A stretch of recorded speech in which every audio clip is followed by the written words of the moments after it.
not lo tambri binus refi. Una de Westra man. Vaderland, Suriname is je vaderland. Suriname altijd dichtbij, je sapt wat toch? In Meati, Srana.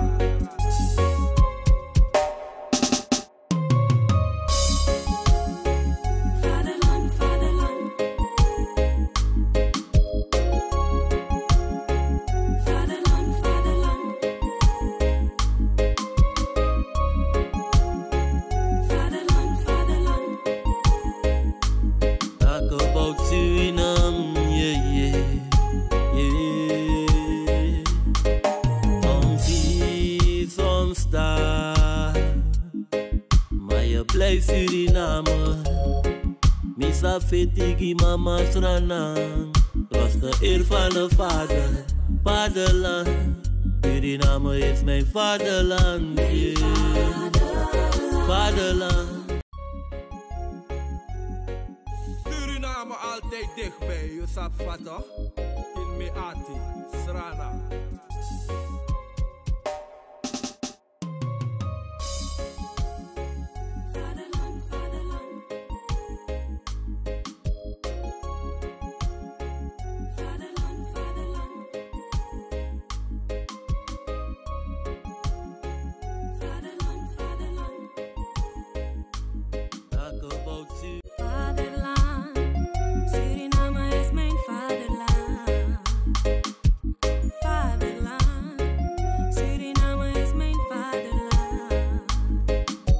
Gelukkig nieuwjaar, lieve mensen. We zijn in januari, de eerste aflevering van Tori Taki in het nieuwe jaar. Namens Kulturu TV de beste wensen. En laten we vandaag mooi beginnen met Evita Chon Achen. Ze is eigenlijk een duizendpoot.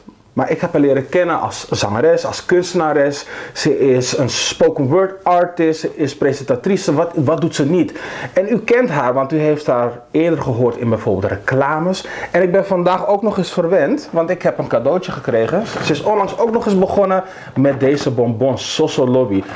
Give it up to Evita Chon Achen. Hier zit ze. Superleuk, super fijn om bij jou te zijn. Dankjewel en welkom. Ja. Want volgens mij is het de eerste keer dat je bij mij bij Kulturu TV bent. Ja, zeker. Toch? Ja, het is de eerste keer. Hoe gaat het met je? Ja, beter. Veel beter. Voor de mensen die niet weten waar je op doelt. Het gaat nu beter, want er is een periode geweest dat het misschien wat minder goed ging. What happened? Long COVID. Ik heb echt heel erg mijn best gedaan om niet ziek te worden in die periode. Voor artiesten was dat natuurlijk best wel heftig toen die periode begon. Toen de coronaperiode begon, zat ik op het laatste vliegtuig terug vanuit Suriname. Toen was ik daar geweest in verband met de misverkiezing, hebben we het later over. Nou, toen ben ik al die tijd niet ziek geworden en echt toen het net bijna open ging, corona tik me sting. En ik had gewoon echt een uitdaging. Ik kon niet de trap op, ik kon niet meer zingen. Het was echt revalidatie, een jaar lang logopedie. Heel heftig gewoon. Dus ja, ik ben blij dat het weer wat beter gaat en dat ik er weer gewoon mag zijn. Ja, en wij zijn ook heel blij dat je er weer bent, want we hebben je natuurlijk gemist. Qua zang, laten we daarmee beginnen. Welk repertoire heb je allemaal? Ja, ik zing vooral jazz. En dan zing ik eigenlijk vooral de old school jazz. En met de old school jazz eigenlijk is dat die tijdloze muziek. Dus niet die jazz waar je nerveus van wordt, maar die muziek waarvan je, als je daar een avond naar geluisterd hebt, dat je naar huis zweeft, weet je wel? Dat soort jazz. Maar daarnaast ben ik natuurlijk een hele tropische vogel. Dus heb ik ook wat multiculturele invloeden in mijn muziek. Zing ik af en toe ook wat Spaanstalig of iets Portugees. En natuurlijk heb ik ook een Surinaams repertoire.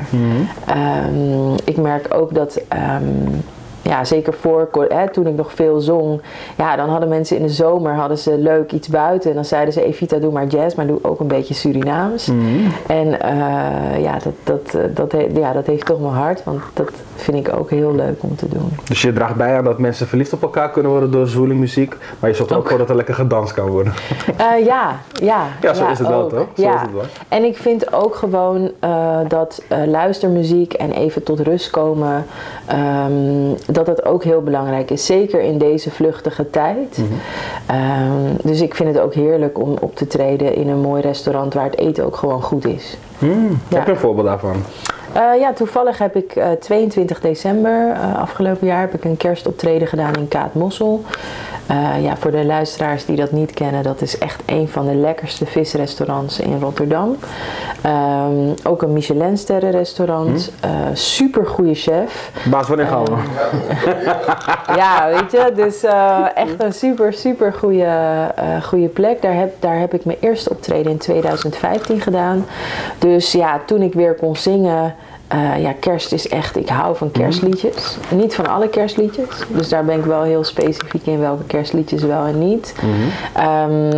Heb je daar voorbeelden van dan? Want welke kerstnummers vind je dan? Ik vind bijvoorbeeld Chestnuts van The Christmas Song heet het eigenlijk. Maar heel veel mensen kennen het als die eerste Chestnuts. zingkennis, hè? Van, laat horen hoe het klinkt ook. Chestnuts roasting on an open fire. Kijk, oh nice.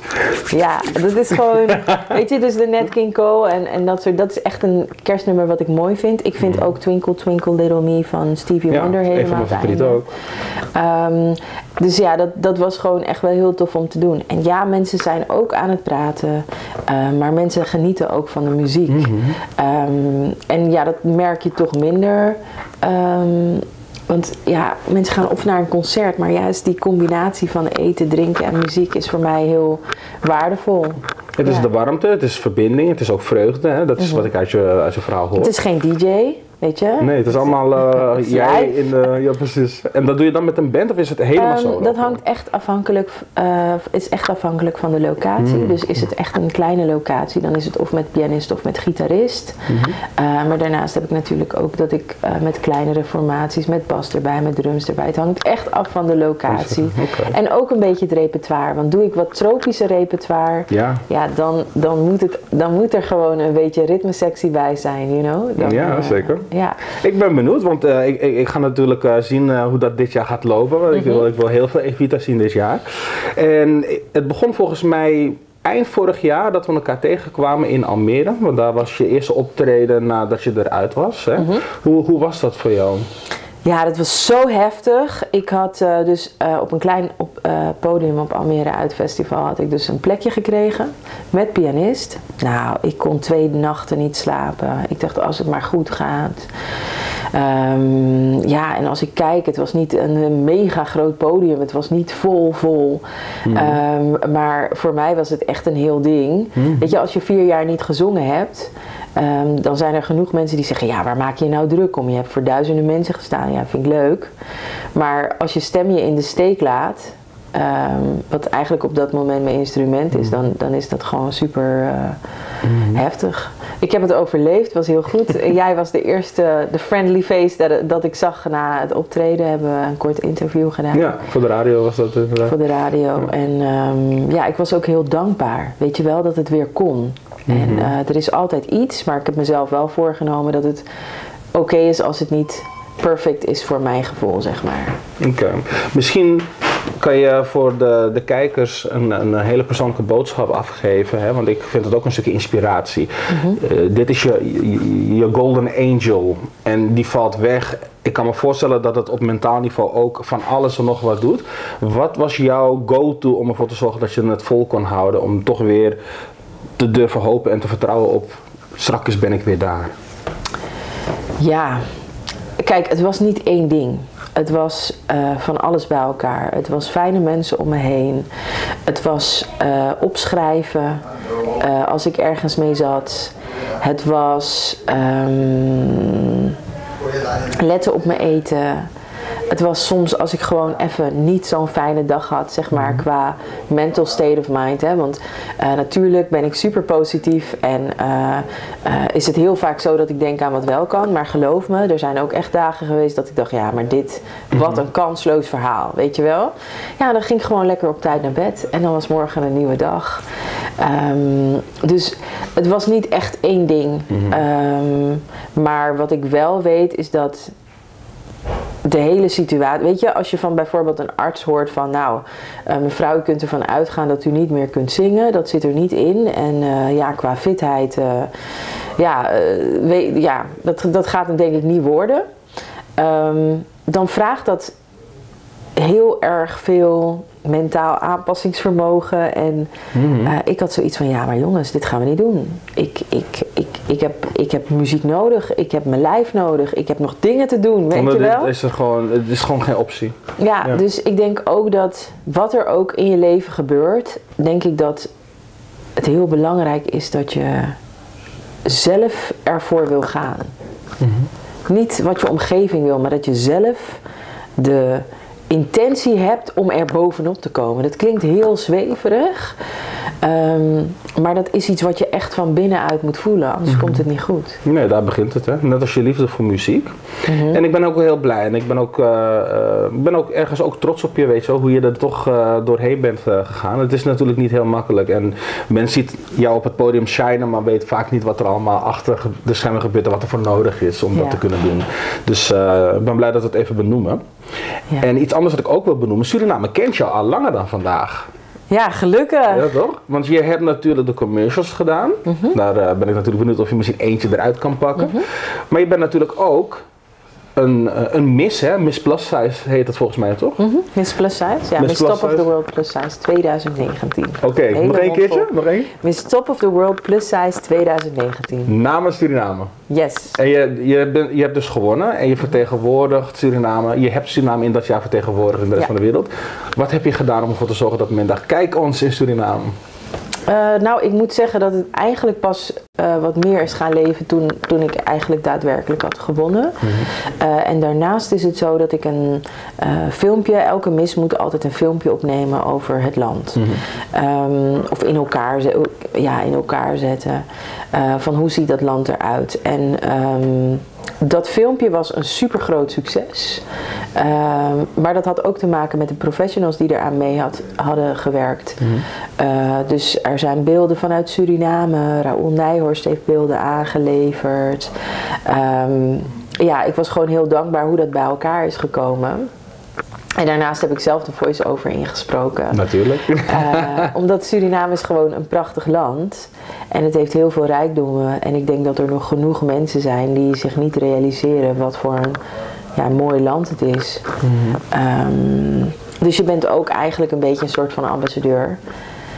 Ja, het was gewoon super tof om mee te doen. Ik heb natuurlijk heel veel Surinaamse invloeden in mij, zeg ik altijd. Dus ik heb Chinees, Hindoestaans, Libanees, Creools. Bijna alles. Jij bent Suriname. Ja, dat zei ik ook. I am Suriname. En ja, dat was gewoon heel hartverwarmend. Ook die reacties van mensen. En ik heb ook het gevoel dat ik daardoor, omdat ik van iedereen ben, dus eigenlijk, het is overal in doorgevoerd. Dus bijvoorbeeld in de kleding ben ik begonnen in koto, want de eerste ronde was traditioneel. Een hele mooie geborduurde rode koto, gemaakt door Avinel Stewart. Helaas leeft ze niet meer. Echt een bigisma die met zoveel liefde een geborduurde koto heeft gemaakt. Wauw.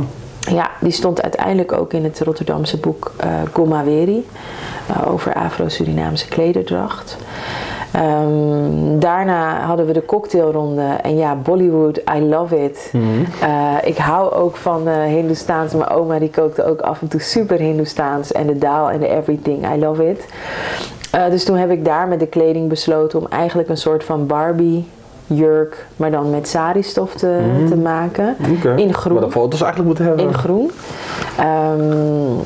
Omdat ik wilde echt de kleuren van Suriname terug laten komen in de kleding. En dan de laatste jurk was echt zo'n soort van mermaid kokerachtige jurk. Eigenlijk niet met heel veel glitter, maar wel een combinatie van Javaanse en Afrikaanse stoffen.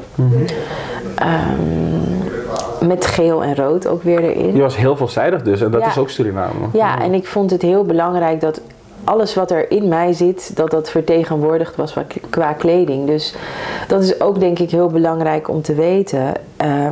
Ik merk heel vaak, ook bij misverkiezingen en andere evenementen, mensen denken altijd van ja, alles wat je aan hebt moet het duurste zijn of het moet een merk zijn. Daar gaat het niet om. Het gaat erom dat je erover na hebt gedacht. Dus bijvoorbeeld bij mijn kleding, al mijn kleding is echt op maat gemaakt. Maar als ik ga kijken naar de laatste stof, ja, de meeste misverkiezingen bouwen het juist andersom. Die gaan van heel klein eigenlijk naar de laatste jurk met de bling en de everything, zeg maar. En bij mij was het juist andersom. Wat is de tactiek daarachter dan? Of? Nou ja, ik dacht die kotto is zo groot. Uiteindelijk, ja, het is toch een plus-size verkiezing. Mensen moeten ergens toch wel de vorm zien. Ik bedoel, mensen betalen hartstikke veel voor billen tegenwoordig om dat te laten zetten. Ik heb ze gekregen. Dus ja, ergens in die verkiezing moest dat gewoon terugkomen. En dus toen heb ik gedacht van ja, die kotto is al zo groot. Dan gaan we het juist afbouwen. Dus ik heb het eigenlijk net andersom gedaan. Je blinkt heel erg uit in jezelf zo neerzetten op unieke manieren. Hè? Dus dat jij zo anders bent dan de rest. En ik denk dat dat ook een hele grote kracht is. Daardoor ben je ook niet in één gat te vangen. Dank je. Ik denk dat het soms ook onbewust is. En ik denk dat als ik bijvoorbeeld daar naar kijk... Er was heel veel afhankelijk van andere mensen hun handen. Bijvoorbeeld die man die de jurk heeft gemaakt, de cocktailjurk heeft gemaakt, die maakte al 8 jaar lang en nu bijna een jaar of, wat zal het zijn, 12, maakt hij kleding voor mij. En ik had gewoon een wild idee. Zegt ja, maar hoe ga ik nou met deze stof zo'n Barbie jurk maken? En weet je, ik had zelf een strik in mijn haar, want ja, dat vond ik gewoon helemaal leuk. Maar dat heeft hij dan heel goed uitgevoerd. Dus ik ben ook heel afhankelijk geweest van de ambacht van andere mensen. Maar die heb ik ook weer het vertrouwen gegeven. Dat klinkt heel suf. Ik heb wel gezegd, dit is ongeveer wat ik wil. Maar hoe ze dat uitvoerden, dat liet ik dan aan hun over. Dus het is een samenspel. Je betrekt mensen, je verzamelt een team om je heen. En je haalt dus als het ware het beste bij iedereen naar boven. Of het is een natuurlijke samenwerking die niet te veel vergt. Het voelt goed en dat maakt dat je erin door kan gaan. Dat is een beetje wat ik vertaal uit jou. Dat is de goede vertaling. Ja. En ik denk ook dat die laatste jurk bijvoorbeeld, Aisha Design, heeft dat echt ontzettend goed gedaan. Ik ben 2 of 3 keer gaan passen. En zij heeft uiteindelijk al die stukken stof bij elkaar gezet en een soort mamio-achtig iets gemaakt wat gewoon perfect werkte. Maar dat is... Ja, dat moet ontstaan uit iemands handen, weet je. Dus ja, ik denk dat een deel zit in wat bedenk je en hoe kijk je ernaar. En ik vind het altijd lastiger voor mezelf om dingen te bedenken dan voor andere mensen. Maar het is wel iets waar ik heel gelukkig van word, zeg maar. Ik vind het wel heel leuk om te doen. Ja. En we moesten nog even terug naar de andere Surinaamse connectie, de commercials. Want ik wilde al de brug maken natuurlijk naar de sjaal en de vertegenwoordiging van... dat mag je soms zelf vertellen. Maar welke jingle van Surinaamse komaf kunnen we eventjes van opnieuw? Alles Domburg Foods. Ik denk dat het ook leuk is voor de luisteraars om te weten dat de Pringles en de Efteling en de Subaru en... Ik wil er 2 horen. 1 van de Nederlandse markt en eentje van de Surinaamse markt. Dat ze denken, ik ken die stem. Bij 3 bussen Pringles, de 4e bus gratis. Ga checken, de Pringles reclame en dan hoor je deze stem. Ja, maar ook weet je van die dingen dat je hebt van bedankt voor het bellen met de gemeente. Dat heb ik ook zo vaak. Kies 1 voor afval. Dus men belt jou eigenlijk. Ja, want wat is dus de gedachte erachter? Als je dus een wat lagere, rustige vrouwenstem hebt. Dus niet super laag, maar iets wat er een beetje tussenin zit. Dan wekt dat minder agressie op. Ja. Dat kan ik me best voorstellen. Wanneer iemand zegt, bedankt voor het bellen met... Dan denken ze, ja, doei. Bedankt. Ja, ik hang nu op. Ja, precies, let it go. En welke Surinaamse commercial kan je weer even die jingle erin gooien? Zoals de Pringles die je net deed. Ja, Domburg Foods heb ik gedaan. Ik weet de tekst niet zo goed meer hoor. Domburg Foods voor al uw lekkere marinades. En ik weet niet, dat is op de radio. Zo ongeveer, ja, zoiets. Ja, ik heb best wel, en die worden dan lokaal en in Suriname uitgezonden. Ja, dat is af en toe, dat hangt er vanaf hoe dat uitkomt. Ja. Maar we hebben je stem in ieder geval kunnen horen. En je wilde heel graag wat vertellen over de sjaal die je nu draagt. Oh ja, dit is dus ook een van de designers waar ik af en toe wat moois bij haal en die wat op maat maakt. En dit is dus een sjaal waar ik dus heel blij... Het is hier best wel koud. In Nederland bedoel je of hier in de studio? Hier in de studio is het lekker warm, maar in Nederland is het best wel koud. Ja. En dus... Maar ik wil er wel altijd fashionable soort van uitzien als ik ergens heen ga of een beetje gekleed. Dus ik heb allemaal sjaals en die heeft ze dan helemaal lekker gevoerd met vlies. Heel handig zo, ja. En dat doet ze dus ook voor mannen, heren en dames. Ja, en ik vind het ook een superleuk cadeau om te geven. En wat zie ik erin terug? Is het zeg maar meer van welke cultuur? Of? Het is gewoon Afrikaanse stof. Afrikaanse stof, oké. Ja. Oké, ik dacht aan een soort van maronachtige cultuur, dus dat klopt dan denk ik wel een klein beetje. Ja, Afrika heeft natuurlijk heel veel, wat ook weer terugkomt in de Surinaamse maron designs. Ja. Daarom vond ik het ook heel mooi qua stof. Ik vond de kleuren ook heel erg mooi. De meeste stoffen die ik zeg maar koop, die komen van Janssen Holland. Heel veel mensen staan er niet bij stil dat eigenlijk een heleboel stoffen die in Afrikaanse landen en in Caribische landen worden verkocht, dat die in Nederland worden geproduceerd en vervolgens weer teruggaan. Naar al die prachtige landen worden vervoerd. Dus dat is wel gewoon heel erg tof. En die hebben mij ook bij de misverkiezing gesupport. Je staat voor je mensen, hè? Dat is wel wat elke keer terugkomt. Ja, ik vind echt, want dat is ook de kracht. Je moet elkaar noemen en je moet elkaar de erkenning geven als je ergens trots of blij mee bent. Snap je? Jij hebt mij gebeld van, joh, Evit, is dit leuk? Want ik heb zo'n programma en zou je daarin te gast willen zijn? Dat is een keuze die jij maakt. En daar ben ik dan weer heel blij en dankbaar voor. En ik merk dat heel veel mensen, net zoals dat tuurlijk, je laat kleding maken of je laat je auto schoonmaken. Whatever service you have. Heel veel mensen hebben de overtuiging van ik betaal ervoor, dus dan is het prima.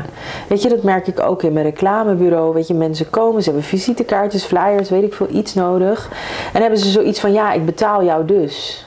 Snap je wat ik bedoel? Terwijl eigenlijk is het nog steeds iets wat heel fijn is. Want iemand maakt dat voor jou met intentie. Of je daar nou voor betaalt of niet. Snap je? Zeker. En daarnaast is het ook nog iets wat je waar je de middelen voor hebt om dat te doen. En heel veel mensen hebben dat ook niet. Snap je?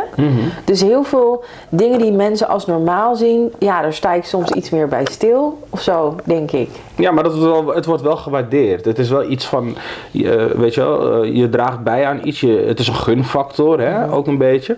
En doordat je dat geeft, dan krijg je denk ik ook dat die likability hoog is. Hè, en dat men dan ook graag met je blijft werken. Kan ik me voorstellen. Ja, ik hou van lange termijn relaties. Want mensen leren je kennen. En dat kan van alles zijn. Het is ook, weet je, de mensen die je af en toe op de foto zetten. Of de mensen die je make-up doen. Of, ja, is gewoon super waardevol.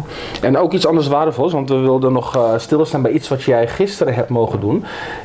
Je bent Surinamer, je hebt veel van de bevolkingsgroepen heb je in je DNA.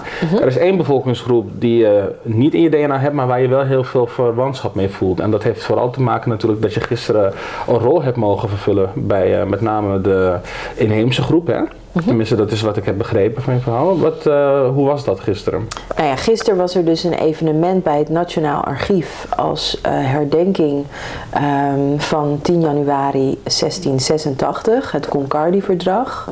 Concardi-Sanni, dat is eigenlijk getekend door een gouverneur toentertijd en eigenlijk de dorpshoofden van de inheemse in Suriname op dat moment. En dat ging over grondenrechten. En ja, we weten allemaal dat het niet goed gaat op dat gebied in Suriname. Met betrekking tot de inheemse volken en stammen. Ja, die wonen daar al heel erg lang. Maar grond is geld en grond waar er iets in de grond zit als bauxiet, hout, goud. Nou ja, de hebzucht die zorgt ervoor dat mensen hun huis en iets waar hun familie al eeuwenlang woonde verliezen. En ik mocht de presentatie verzorgen. Ja, was echt heel leerzaam. Ik vond het waardevol om te doen. Ik vond het ook spannend omdat ik niet inheems ben. Dus dat betekent dat ja, een bepaalde achtergrond heb je niet, weet je wel. Je gaat je inlezen, je weet van het onderwerp. Gelukkig heeft mijn moeder me heel breed opgevoed vanaf klein al, weet je. Ik wist, Columbus heeft niet Amerika ontdekt, weet je wel. Die heeft eigenlijk gewoon het continent geplunderd, mensen doodgemaakt en ellende, zeg maar. Dat is niet wat je natuurlijk op school krijgt. En dan moet je maar net het geluk hebben dat je van huis uit die bewustheid meekrijgt. Maar ik vond dat echt wel heel waardevol om te mogen doen. En gesprekken te leiden, vragenronden, een hele mooie lezing. Omdat ja, het is nog steeds een probleem, weet je. En het wordt niet opgelost. Er worden nog steeds vrouwen gesteriliseerd in Amerika, Brazilië, Chili en noem maar op, van inheemse afkomst, snap je? Dus als je dat dan mag leiden en dat het gewaardeerd wordt, dan is dat super tof gewoon. Heb je ook hun pijn gevoeld die dag? Nou, ik vond het heel intens. Er werden dus ook beelden getoond tijdens de lezing van wat er inheemse volken in Amerika ook is aangedaan. Meneer Kameerwijd die gaf een soort lezing daarover. Dat is een afstammeling van de Shoshone, een volk in Amerika. En ja, dat was heel intens. Dus dan sta je voor zo'n publiek en dan zie je mensen met tranen in hun ogen. Ja, als ik een gemiddelde presentatie die ik doe, heb ik dat niet. En nee. Jij hebt dat waarschijnlijk ook niet. Dus dat is denk ik wel toch wel wat lastiger om mee om te gaan. Ja. Maar het is gewoon wel goed gegaan, maar wel intens, weet je wel. Het raakt je toch wel. Ja. Ja, ik voel wat je zegt en ik heb een paar lijntjes ook uitgegooid naar verenigingen, met name vanuit de inheemse gemeenschap dan. En ik heb ook gemerkt dat ze ook heel voorzichtig zijn in, kan ik komen om een verhaal te vertellen, en als ze dan al komen is het ook heel erg nog timide. Maar ik blijf het wel proberen, want ik heb wel gemerkt dat ze het ergens willen. Maar er is nog een obstakel en ik ben er nog niet helemaal achter wat het obstakel is, waarom ze dan wel of niet plaats willen nemen om daarover te vertellen. Nou ja, kijk, ik denk, en dat is los van de inheemse of alle culturen die er zijn, wat ik fijn zou vinden van Surinamers in het algemeen, zeg maar, is als we met z'n allen wat liever voor elkaar zouden kunnen zijn. En ik ga dat uitleggen wat ik daarmee bedoel. Ik ben bijvoorbeeld van alles. Maar wat mag ik dan ergens van vinden? Snap je? Soms vinden mensen dat ik ergens niet iets van mag vinden. Of ik heb ook wel eens te horen gekregen dat ik niet een kotto mag dragen. Wauw. Of zo'n soort kotto. Een keer had ik een Aisa kotto aan. Ja, maar dit is helemaal niet van jou. Oké, en you decide that. Weet je, dus ik vind, en gisteren ook weer had een dame haar verhaal en toen gaf ze aan, ze zegt, ik ben inheems, maar ik ben in de stad opgegroeid. Dus ja, moeilijk. En toen heb ik tegen haar gezegd aan het eind van, de identiteit die jij hebt en die je kiest is heel belangrijk. Toch? Jij had niet in de stad gewoond als jouw voorouders niet het bos uitgesleurd waren, om het even heel plat geslagen te zeggen. Maar het feit dat ze vindt dat ze zich er moet verontschuldigen daarvoor, vind ik niet oké. Nee. Want als iemand jou ziet, ben je inheems. Als iemand mij ziet, zien ze een tropische vogel. Als iemand jou ziet, ben je een Surinaamse man met Afro-Surinaamse of Creoolse roots. Maar je woont in Nederland. Maar wat ben je dan? Snap je wat ik bedoel? Zeker. Heb je dan recht om ergens iets van te vinden? Nou, ik vind wel dat je in een land moet wonen om iets te vinden van politiek en dat soort dingen. Maar over hoe je met elkaar omgaat, hoe je je cultuur beleeft. Er zijn genoeg mensen die op latere leeftijd op zoek gaan naar waar liggen mijn roots? Wie ben ik nou? Er wordt steeds meer bekend over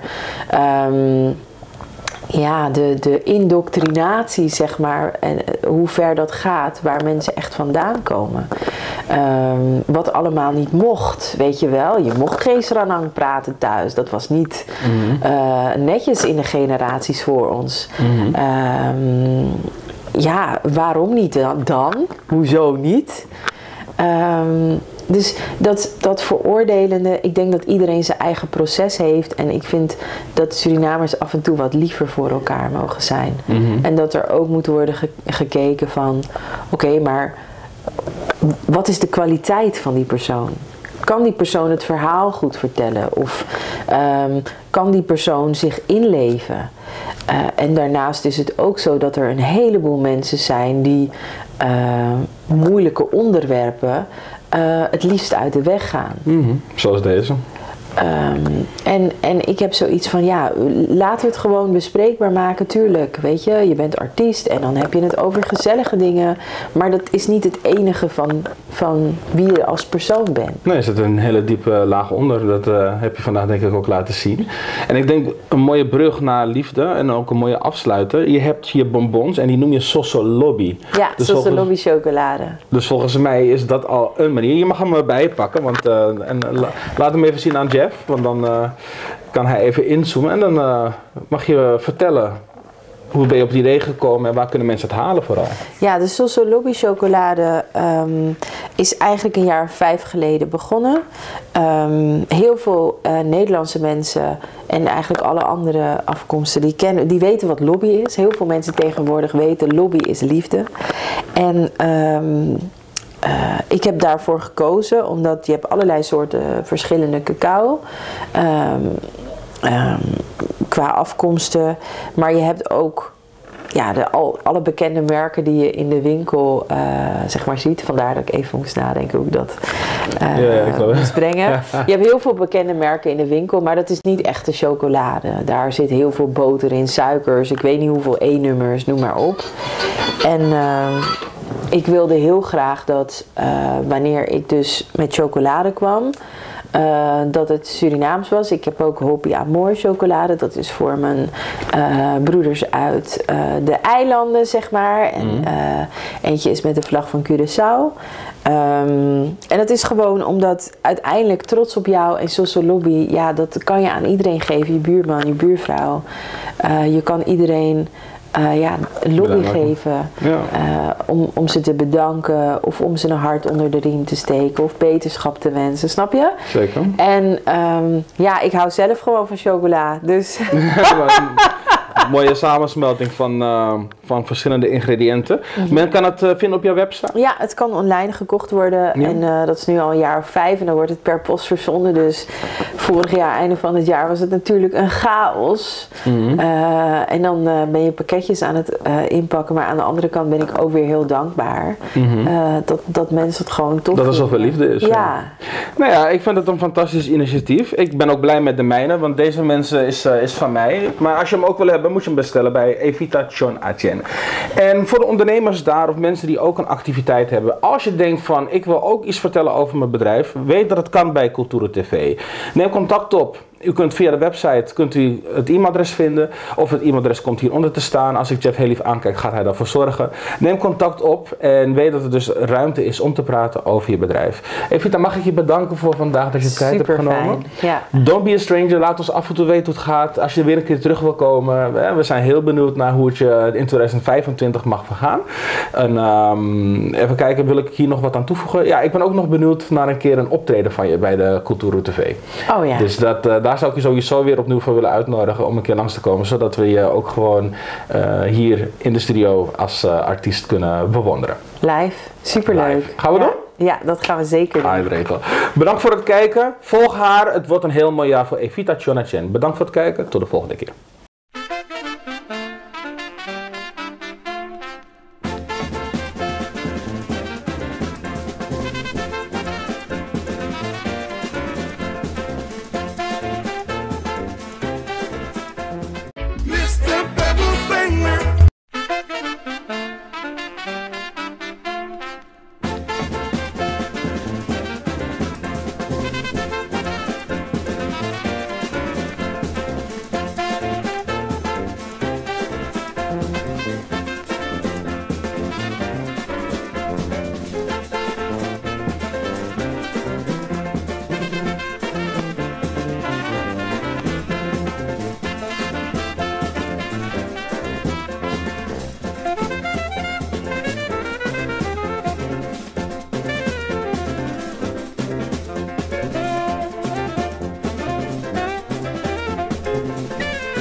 Ben jij een gedupeerde van de toeslagenaffaire, ouder, kind of ex-partner?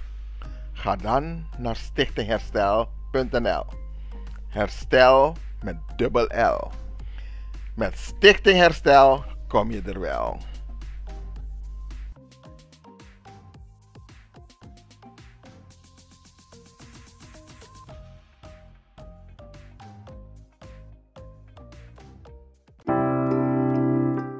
Zorgen moet je doen, niet maken.